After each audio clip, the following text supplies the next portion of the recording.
ஜாதி பார்த்து ஓட்டு போடுவது சரியா? தமிழக மக்களின் கவனத்திற்கு. அடிப்படையில் இன்னாருக்கு ஓட்டு போடுறத தீர்மானிக்கிறதுங்கிறது இருக்கா? அந்த விஷயம் இருக்குன்னு நம்புறீங்களா? அது சரியா? இந்த அடிப்படையில் முடிவு எடுக்கிறாங்க, இதெல்லாம் நடக்குது அப்படின்னு சொல்றவங்க அதை பத்தி சொல்லுங்க. ஓட்டு கேட்குறப்பயே போயிட்டு அவங்க கிட்ட போயிட்டு நீங்க நம்பாளுங்க, எங்களுக்கு ஓட்டு போட்டுருங்க, அந்த மாதிரி ஒரு பாயிண்ட்டை அவங்க வைக்கிறாங்க.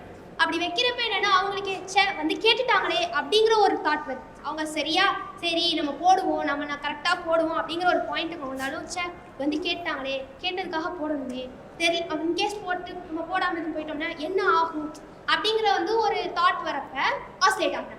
ஓகே, ஒரு போடுறதா வேணாமா, இல்லை என்ன பண்ணுறது அப்படிங்கிறது ஒரு கொஸ்டின் மார்க்.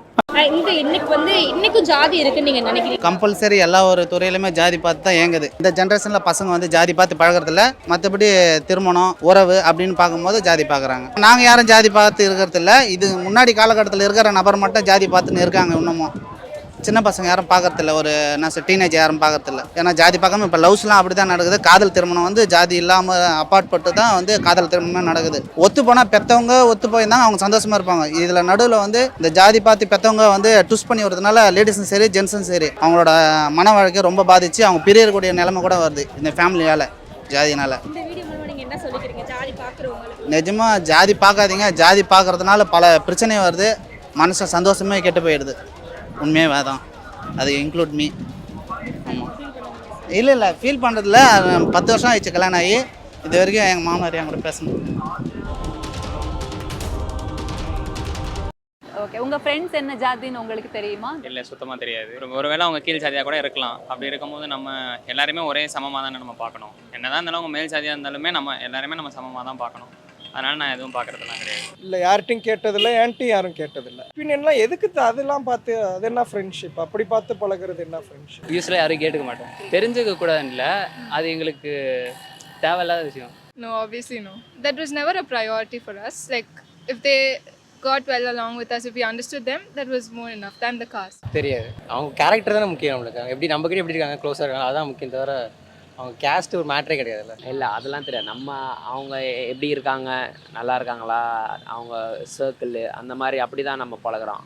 அவங்க மனசாட்சி பொதுவாக தான் பழகிறோம்.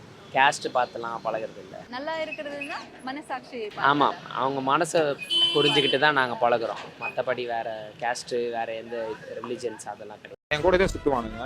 ஒரு பிரச்சனைன்னு வந்துச்சுன்னா நமக்கு ஆப்போசிட் அப்படியே நிற்பானுங்க. இப்போ நீங்கள் நானும் ஃப்ரெண்ட்ஸு, நீங்கள் வேறு கேஸ்ட், நான் ஒரு கேஸ்ட்டுன்னு வைங்க. இவன் பழக்கத்துக்காக வருவான், அவன் ஜாதிக்காக போவான் அந்த பக்கம். ஆனால் அவங்ககிட்ட போய் கேட்கும்போது அடுத்த நாள் மறுபடியும் நார்மலாக பேசுவாங்க.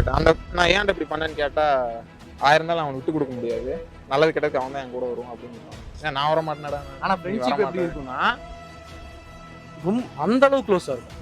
இது என்ன 24 மணி நேரமும் கூடவே இருக்கிற மாதிரி இருக்கும். ஆனால் ஜாதின்னு வந்துச்சுன்னா அவன் பக்கம் தான் நிற்பானு. அது பேர் ஃப்ரெண்ட்ஷிப்பே கிடையாது. இருந்தாலும் என் பக்கம் நிற்க மாட்டாங்க. ஜாதி பார்த்து நாங்கள் பழகவே மாட்டோம். ஜாதி பார்த்து பழகிறவங்க கிட்ட நாங்கள் பழகவே மாட்டோம். நீ ஜாதி என்று கேட்டால் போடா என்று சொல்லுவேன். நீ நம் ஜாதி என்று கேட்பவனே போடா சொல்லும் ஜாதி. பெரியார் மாடல் என்னவென்றால், சேலத்துல பெரியார் கல்லூரி, சேலத்துல இருக்கக்கூடிய பெரியார் பல்கலைக்கழகத்துல கேள்வித்தாள்ல ஒரு வினா வைக்கிறான். என்ன வினா அப்படின்னா, தமிழ்நாட்டில் தாழ்த்தப்பட்ட சாதி எது என்ற வினா வைக்கிறான். இதுக்கு பேர் தான் திராவிட மாடல். அது வினா வச்சு 4 ஆப்ஷன் கொடுக்குறானே, 4 சாதியை குறிப்பிட்டிருக்கிறான். அந்த 4 சாதியை நான் சொல்ல விரும்புகிறேன்.